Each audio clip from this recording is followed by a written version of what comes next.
शुरू करते हैं बिना समय गवाए। जो टीजीटी, पीजीटी और डिग्री कॉलेज में कई बार परीक्षाओं में पूछे जा चुके हैं, ऐसे क्वेश्चनों का जो है अभ्यास करेंगे। देखिए प्रथम क्वेश्चन प्रश्नोत्तर नंबर एक का प्रथम है जो है पवनचर्यु किसकी रचना है? तो पवनचर्यु स्वयंभू की रचना है। किसकी रचना है? स्वयंभू की। प्रश्नोत्तर नंबर 1 का सी ऑप्शन सही है। प्रश्नोत्तर नंबर 2 देखेंगे कवितावली किस भाषा की रचना है? अब हम देखेंगे कि तुलसीदास ने कितनी रचनाओं को ब्रज भाषा में लिखा था और कितनी रचनाओं को अवधी भाषा में लिखा था। पहले हम देखेंगे ब्रज भाषा की रचनाएं। ब्रज भाषा की तुलसीदास की रचनाएं वै, कृष्ण, गी, दो, अर्थात 6 रचनाएं। कितनी रचनाएं हो गई? 6 रचनाएं। वैराग्य संदीपनी, कृष्ण गीतावली, गीतावली, विनय पत्रिका, दोहावली, कवितावली। अर्थात तुलसीदास की 6 रचनाएं ब्रज भाषा में और जो शेष बचती हैं वो सब अवधी भाषा में। अर्थात प्रश्नोत्तर नंबर 2 का बी ऑप्शन सही। प्रश्नोत्तर नंबर 3 हम देखेंगे। कौन सा? प्रश्नोत्तर नंबर 3, खड़ी बोली के लिए सुनीत कुमार चटर्जी ने किस शब्द का प्रयोग किया था? तो इसका उत्तर हो जाएगा ए, अर्थात जनपदी हिंदुस्तानी शब्द का प्रयोग किया था। प्रश्नोत्तर नंबर 4 देखिए, सूफी प्रेमाख्यान का परंपरा में आराध्य को प्रायः किस रूप में देखा जाता है? तो आराध्य को प्रायः प्रेमिका के रूप में देखा जाता है। अर्थात प्रश्नोत्तर नंबर 4 का डी ऑप्शन। प्रश्नोत्तर नंबर 5 में छायावाद को स्थूल के प्रति सूक्ष्म का विद्रोह किसने कहा? तो छायावाद को स्थूल के प्रति सूक्ष्म का विद्रोह डॉक्टर नगेंद्र ने कहा। किसने कहा? डॉक्टर नगेंद्र ने कहा। रस गंगाधर के रचयिता कौन है? तो छठा का सी ऑप्शन, अर्थात पंडित राज जगन्नाथ जी हैं रस गंगाधर के रचयिता। 7वां क्वेश्चन जो है, निम्नलिखित में से तार सप्तक का कवि नहीं है। हम देखेंगे तार सप्तक में कौन कौन थे कवि थे।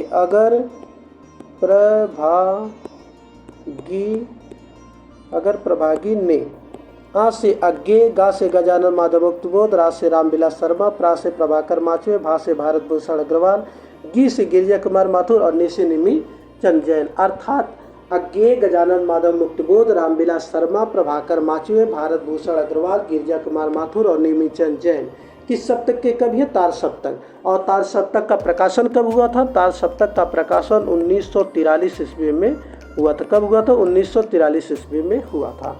अर्थात प्रश्नोत्तर नंबर 7 का ए ऑप्शन सही है। शमशेर बहादुर सिंह तार सप्तक के कवि नहीं है। देखेंगे प्रश्नोत्तर नंबर 8, शिवपालगंज किस उपन्यास से संबंधित है? प्रश्नोत्तर नंबर 8, शिवपालगंज किस उपन्यास से संबंधित है? अब इतना हम जानते हैं, शिवपालगंज श्रीलाल शुक्ल का उपन्यास है और श्रीलाल शुक्ल का उपन्यास है और यह उपन्यास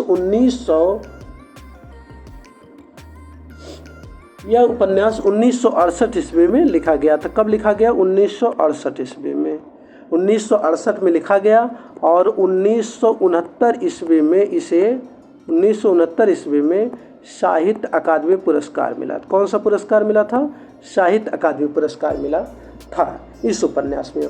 और यह उपन्यास व्यंग्य शैली में श्रीलाल शुक्ल जी ने लिखा था। अब बताइए कौन सा सही होगा?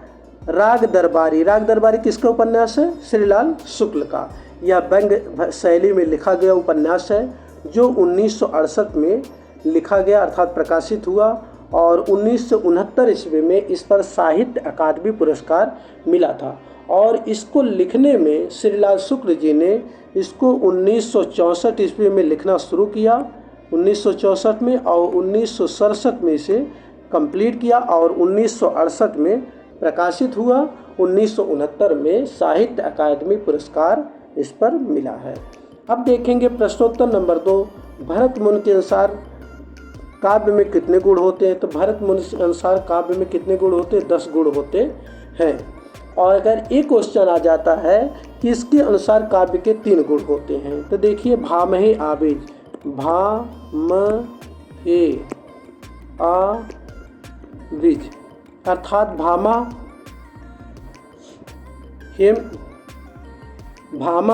मम्मट, हेमचंद्र, आनंदवर्धन, विश्वनाथ, पंडित राज जगन्नाथ। भामा, मम्मट, हेमचंद्र, आनंदवर्धन, विश्वनाथ पंडित राज जगन्नाथ ने काव्य के कितने गुण बताए हैं? इन्होंने काव्य के 3 गुण बताए हैं। और भरत मुनि के अनुसार काव्य के कितने गुण हैं? 10 गुण। अर्थात प्रश्नोत्तर नंबर 10 का ए ऑप्शन सही है। पुनः हम देखेंगे प्रश्नोत्तर नंबर 10। 9 हो गया प्रश्नोत्तर। अब देखिए प्रश्नोत्तर नंबर 10 में जो है हिंदी वर्णमाला में अंग और अ क्या है? तो हिंदी वर्णमाला में अंग और अ को अयोगवाह कहते हैं। अयोगवाह का अर्थ होता है जिसकी गिनती ना तो स्वर में की जाए और ना तो व्यंजन में की जाए। अंग को अनुस्वार, अंग को क्या कहते हैं? अनुस्वार, अनुस्वार। और अ को विसर्ग, क्या कहते हैं? विसर्ग। विसर्ग का सबसे ज़्यादा प्रयोग कहाँ होता है? संस्कृत भाषा में होता है। अब ये हो गया अंधा युग। अगला क्वेश्चन देखिए, अंधा युग किस नाट्य विधा के अंतर्गत आता है? तो अंधा युग 1955 ईस्वी की रचना है। किसकी? 1955 ईस्वी में इसे प्रकाशित हुआ था। अंधा युग 1955 ईस्वी में प्रकाशित हुआ था और यह नाट्य विधा की रचना है। नाट्य विधा की धर्मवीर भारती की रचना है। किसकी रचना है? धर्मवीर भारती की। अब हम देखेंगे क्वेश्चन नंबर 12। 2 राह समय के रथ का घर घर नाद सुनो, सिंहासन खाली करो की जनता आती है। उपयुक्त पंक्तियां किसकी कविता से उद्धृत हैं? तो उपयुक्त पंक्तियां रामधारी सिंह दिनकर जी की कविता से उद्धृत हैं। प्रश्नोत्तर नंबर 12 का बी ऑप्शन हो जाएगा। रामधारी सिंह दिनकर की है और यह किस कविता से लिया गया है? दिल्ली। किससे लिया गया है? दिल्ली नामक कविता से ली गई है। प्रश्नोत्तर नंबर 13 देखेंगे, हिंदी के किस आलोचक ने देवरानी जेठानी की कहानी को हिंदी का प्रथम उपन्यास माना? कैसा उपन्यास?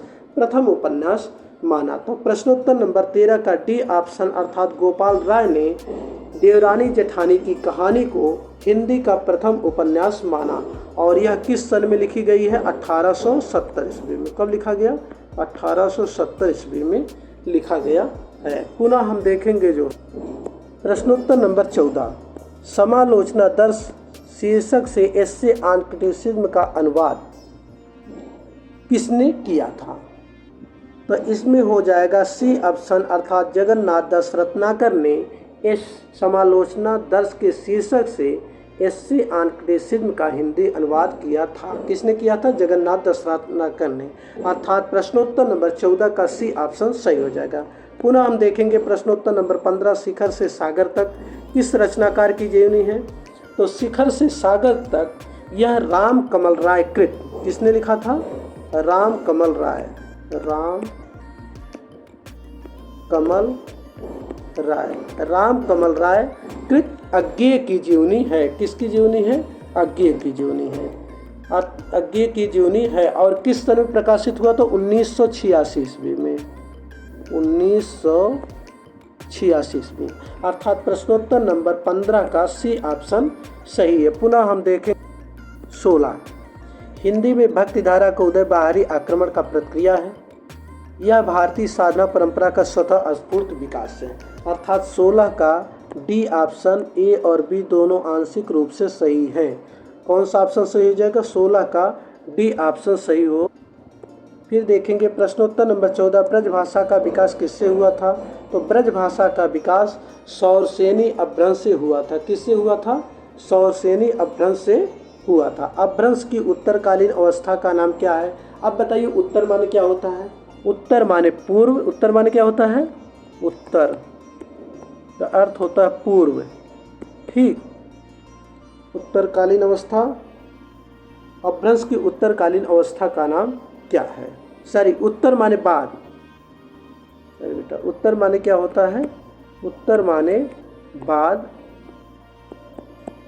और पूर्व माने पहले। और पूर्व माने क्या होता है? पूर्व माने पहले। उत्तर माने बाद और पूर्व माने पहले। अब यहाँ पूछ रहा अपभ्रंश की उत्तरकालीन अवस्था। अब हम देखेंगे अपभ्रंश का विकास कैसे हुआ। सर्वप्रथम देखिए, संस्कृत, पाली, प्राकृत, अपभ्रंश का उसके बाद क्या होता है? अवहट। यही नहीं। अब अपभ्रंश के बाद अवहट आता है और उत्तर माने बाद, तो इसका मतलब उत्तरकालीन अवस्था का नाम क्या हो जाएगा? अवहट। अर्थात प्रश्नोत्तर नंबर 18 का डी ऑप्शन सही हो जाएगा। अगर यह पूछ ले अपभ्रंश की पूर्वकालीन अवस्था का नाम क्या है, तो संस्कृत, पाल, प्राकृत, अपभ्रंश आया। तो प्राकृत जो है पूर्वकालीन अवस्था का नाम है और उत्तरकालीन अवस्था का नाम अवहट्ट है, अर्थात प्रश्नोत्तर नंबर 18 का डी ऑप्शन सही हो।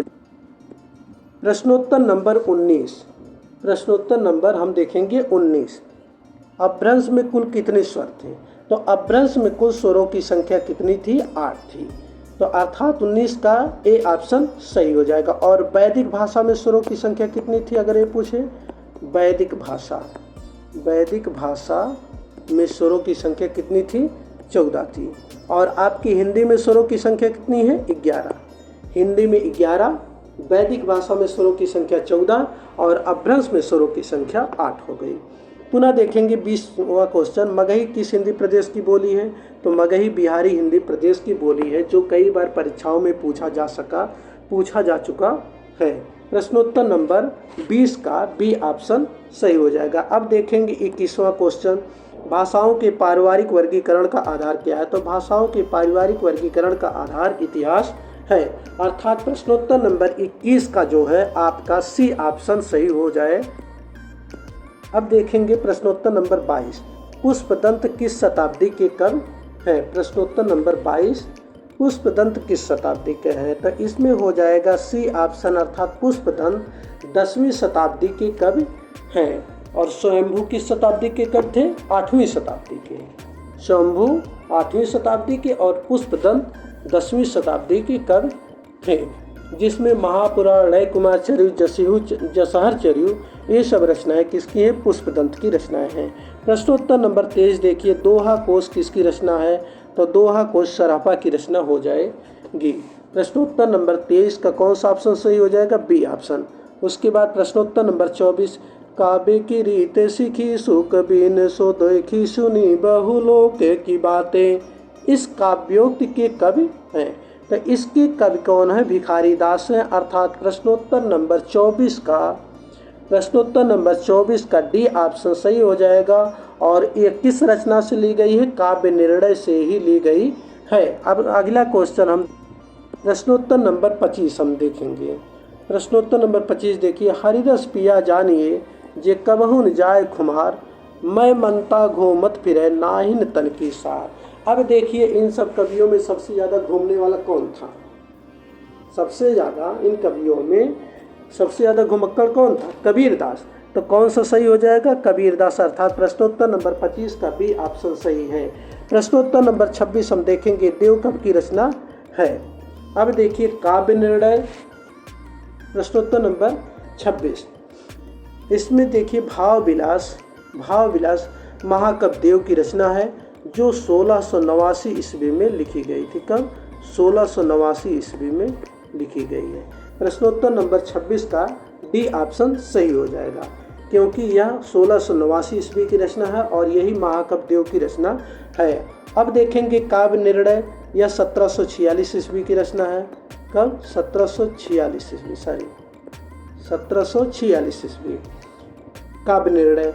और श्रृंगार निर्णय 1750 ईस्वी में लिखा गया था। किस सन में, 1750 ईस्वी में लिखे थे, 1750 ईस्वी में। रसराज, यह मतिराम का ग्रंथ है। किसका है, मतिराम, ये मतिराम का ग्रंथ है। काव्य निर्णय 1746 ईस्वी में, श्रृंगार निर्णय 1750 ईस्वी में। ये दोनों रचनाएं भिखारी दास की रचना है। रसराज मतिराम की रचना है जो है, और भाव विलास महाकवि देव की रचना है, जो 1689 ईस्वी में लिखे थे, अर्थात प्रश्नोत्तर नंबर 26 का डी ऑप्शन सही हो जाए।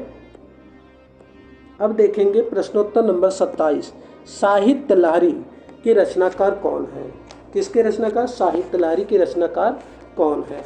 अब हम साहित्य लहरी के रचनाकार जो है देखने से पहले आप लोग कमेंट बॉक्स में लिखेंगे जो है, लेकिन साहित्य लहरी में कुल 118 पद हैं। कितने पद हैं, 118 पद हैं। और इसमें सूरदास ने जो अपनी वंश परंपरा का उदाहरण भी दिया है, जिसमें इसी काव्य रचना में सूरदास का एक और नाम मिलता है, सूरजदास। क्या मिलता है? सूरजदास। 118 पद हैं और यह विक्रमी संवत 1607 ईस्वी में, यह संवत 1607 विक्रमी में लिखा गया था। अर्थात साहित्य लहरी के रचनाकार कौन है? सूरदास। अर्थात प्रश्नोत्तर नंबर 27 का बी ऑप्शन सही हो जाएगा। अब देखेंगे प्रश्नोत्तर नंबर 28, अष्टछाप की स्थापना किसने की थी? तो अष्टछाप की स्थापना वल्लभाचार्य के पुत्र विट्ठलनाथ जी ने की थी। किसने किया था? विट्ठलनाथ जी ने 1565 ईस्वी में। किस सन में? 1565 ईस्वी में किए थे। अर्थात प्रश्नोत्तर नंबर 28 का ए ऑप्शन सही हो जाएगा। पुनः हम देखेंगे प्रश्नोत्तर नंबर 29, सखी संप्रदाय के संस्थापक कौन हैं? तो सखी संप्रदाय के संस्थापक स्वामी हरिदास जी हैं। अर्थात प्रश्नोत्तर नंबर 29 का सी ऑप्शन सही हो जाएगा। अगला हम देखेंगे प्रश्नोत्तर नंबर 30, गोस्वामी तुलसीदास की अंतिम रचना कौन है? तो गोस्वामी तुलसीदास जी ने बाहु पीड़ा से रचने के लिए अपनी अंतिम रचना हनुमान बाहुक की रचना की थी। किसकी रचना की थी? हनुमान बाहुक की रचना की थी, जो 1607 ईस्वी में मिलता है। किस सन में किए थे? 1607 ईस्वी में। अर्थात प्रश्नोत्तर नंबर 30 का डी ऑप्शन सही हो जाएगा। पुनः हम देखेंगे मृगावती किसकी रचना है? तो मृगावती कुतुबन की रचना है, जो 1503 ईस्वी में 1503 ईस्वी में लिखे थे। और उस्मान की रचना का नाम क्या है? चित्रावली। चित्रावली किस सन में है? 1613 ईस्वी में। 1613 ईस्वी में चित्रावली 1613 उस्मान की रचना है। उसके बाद जो है आता है मधुमालती। मधुमालती मंझन की रचना है। मंझन ने मधुमालती की रचना किस सन में की थी? 1545 ईस्वी में। और जायसी के रचना का नाम है पद्मावत, जो 1540 ईस्वी में लिखे थे। क्या नाम था? पद्मावत। अर्थात मृगावती किसकी रचना है? कुतुबन की। और कुतुबन की रचना है। प्रश्नोत्तर नंबर 31 का बी ऑप्शन सही हो जाएगा। पुनः हम देखेंगे प्रश्नोत्तर नंबर 32, निम्नलिखित काव्योक्त तुलसीदास की किस रचना से है? श्रुति सम्मत हरिभक्त पथ संयुत विरत विवेक, यह रामचरितमानस से लिया गया है। अर्थात प्रश्नोत्तर नंबर 32 का ए ऑप्शन सही हो जाएगा। प्रश्नोत्तर नंबर 32 का अब देखेंगे हम प्रश्नोत्तर नंबर 33, शब्द शक्ति के विषय में निम्नलिखित कथन किसका है? अभिधा उत्तम काव्य है, मध्य लक्षणाहीन, अदम व्यंजना रस विरसे उल्टी कहत नवीन। अभिधा उत्तम काव्य है, मध्य लक्षणाहीन, अधम व्यंजना रस विरस उल्टी कहत नवीन। तो यह इसमें कौन सा हो जाएगा? देव। अर्थात सी ऑप्शन सही हो जाएगा। 33 का कौन सा ऑप्शन सही हो जाएगा? C option. अब देखेंगे 34, निम्नलिखित में से कौन सा मतिराम का ग्रंथ नहीं है? रसराज, ललित लाम। प्रश्नोत्तर नंबर 34, कौन सा ग्रंथ मतिराम का नहीं है? तो रस विलास जो है किसका ग्रंथ है? चिंतामणि की रचना है। किसका रचना है? चिंतामणि। चिंतामणि का है। रसराज, ललित लाम, छंद सर किसकी रचना है? ये तीनों रचनाएं जो है हो गई यहाँ पे की मतिराम की, और छंद रस विलास चिंतामणि की रचना है। अर्थात प्रश्नोत्तर नंबर 34 का बी ऑप्शन सही है। अब हम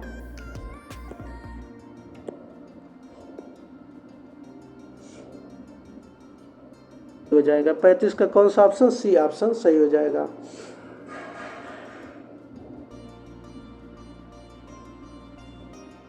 अब हम देखेंगे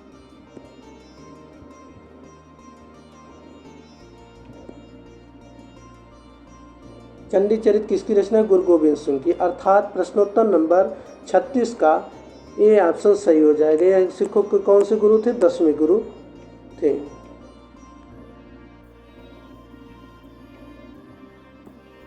अब देखिए अगला क्वेश्चन, प्रश्नोत्तर नंबर 37, ज्यो जो बसे जात दूर दूर, प्रिय प्राण मोरी, त्यों तो धसे जात मन मुकुर हमारे।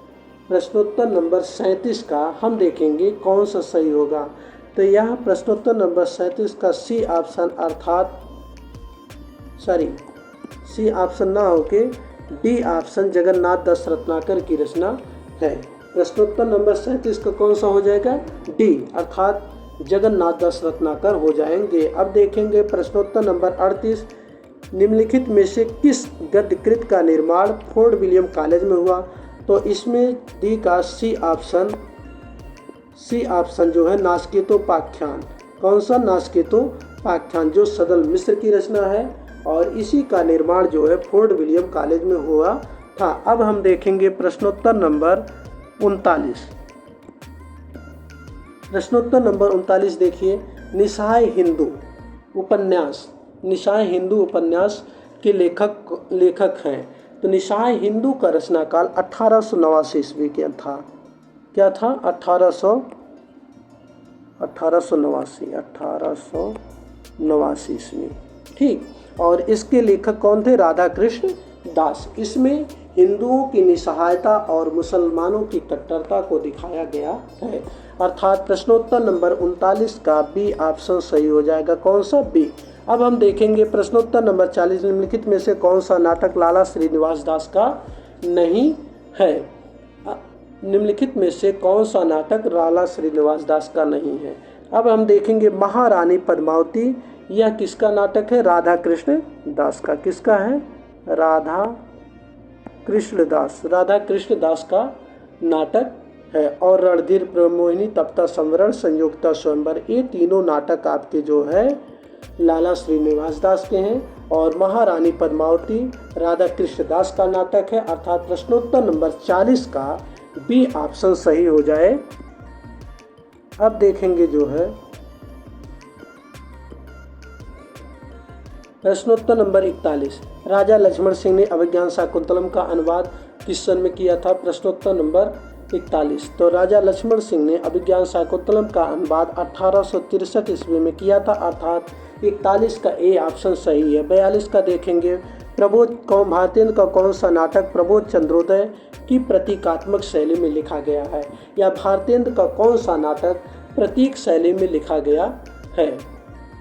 भारतेंद्र का कौन सा नाटक प्रतीक शैली में लिखा गया है? तो भारतेंद्र का भारत दुर्दशा नाटक प्रबोध चंद्रोदय की प्रतीकात्मक शैली में 1875 ईस्वी में लिखा गया था। किस सन में? 1875 ईस्वी में लिखा गया था। अब हम देखेंगे प्रश्नोत्तर नंबर 43। प्रश्नोत्तर नंबर 43, बालकृष्ण भट्ट किसके संपादक थे? तो बालकृष्ण भट्ट हिंदी प्रदीप पत्रिका के संपादक थे। अर्थात 43 का डी ऑप्शन सही है। अब 44 देखेंगे, निम्नलिखित में से कौन सी रचना कृष्ण कथा पर आधारित नहीं है? कौन सी रचना कृष्ण कथा पर आधारित नहीं है? अब अग्निलेख जो है भारत भूषण अग्रवाल की काव्य रचना है, जो 1976 ईस्वी में लिखी गई थी। किस सन में? 1976 ईस्वी में। और यह रचना राम कथा पर आधारित है। किस कथा पर? राम कथा पर आधारित है। और जितनी रचनाएं हैं, प्रिय प्रवास, भ्रमरदूत, अंधा युग, ये तीनों रचनाएं कृष्ण कथा पर आधारित है। किस कथा पर? कृष्ण कथा पर आधारित है। अर्थात 44 का बी ऑप्शन सही हो जाएगा। अब हम देखेंगे 45। प्रश्नोत्तर नंबर 45, जो घनीभूत पीड़ा थी मस्तक में स्मृति सी छाई, दुर्दिन में आंसू बन करे वह आज बरसने आई। अब हम देखेंगे 45 का कौन सा सही है? तो 45 का सी ऑप्शन सही है। अर्थात इस काव्य पंक्ति के रचयिता जयशंकर प्रसाद है और यह आंसू काव्य रचना से ली गई है। किससे ली गई है? आंसू। और आंसू का रचना काल 1925 ईस्वी था। कौन सा था? 1925 ईस्वी। अब हम देखेंगे 46, धिक धाये, धिक माने धिक्कार है, धाये तुम अनाहुत, अनाहुत माने बिना बुलाए जो है, धो दिया श्रेष्ठ कुल धर्म धूत, राम के नहीं काम के सूत कहलाए। यह किसने कहा? रत्नावली ने कहा। किससे कहता है? कहती है तुलसीदास से। अर्थात यह किस रचना? 46, यह किससे लिया गया है? तुलसीदास काव्य रचना से लिया गया है, जो 1938 ईस्वी में सूर्यकांत त्रिपाठी निराला जी ने लिखा था। अर्थात 46 का बी ऑप्शन सही हो जाएगा। आगे प्रश्नोत्तर नंबर 47। कविता दो शब्दों की नीरवता में रहती है, काव्य भाषा के संदर्भ में उपयुक्त मत किसका है? प्रश्नोत्तर नंबर 47। कविता दो शब्दों की नीरवता में रहती है, यह किसका कथन है? अज्ञे का कथन है। अर्थात प्रश्नोत्तर नंबर 47 का डी ऑप्शन सही हो जाएगा। प्रश्नोत्तर नंबर 47 का कौन सा ऑप्शन सही हो जाएगा? डी ऑप्शन सही हो जाएगा। प्रश्नोत्तर नंबर 47 का डी ऑप्शन को सही हो जाएगा। यह ऑनलाइन आप लोगों के लिए प्रथम वीडियो था, इसलिए इसको मैंने जो है सिर्फ मात्र जो है 47 क्वेश्चन ही लिए हैं। अब आगे जो है इसी तरह से बढ़ाते रहेंगे, और आप रेगुलर अगर प्रैक्टिस करते हैं तो निश्चित है जो है आपको 2023 में सफल होने से कोई नहीं रोक सकता है। बस आपकी रेगुलरिटी बनी रहनी चाहिए। आप कुछ क्वेश्चन रेगुलर जो है सॉल्व करिए। पुनः जो है अगले वीडियो में हम कुछ क्वेश्चन और आप लोगों को बढ़ाएंगे, और कोशिश हमारी रहेगी और इससे ज़्यादा व्याख्यायित अच्छे ढंग से पढ़ाने की कोशिश रहेगी।